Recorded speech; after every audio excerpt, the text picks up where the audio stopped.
ಜಾಗವನ್ನ ಮುಟ್ಟಬಾರ್ದು. ನಡಿಬೇಕಿದ್ರೆ, ಹೋಗ್ಬೇಕಿದ್ರೆ, ಬರ್ಬೇಕಿದ್ರೆಲ್ಲ ಹೇಗೆ ನಡಿಬೇಕು ಅಂತ ಎಚ್ಚರಿಕೆಯಿಂದ ನಡಿಬೇಕು. ಎಚ್ಚರಿಕೆಯಿಂದ ನಡೆದಿದ್ರೆ ಏನಾಗಬಹುದು?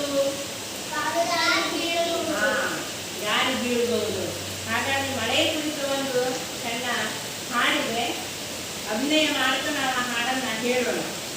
ನಾನೊಂದು ಲೈನ್ ಹೇಳ್ತೀನಿ, ನೀವು ಆನಂತರ ಹೇಳಿದ ಆಯ್ತಾ?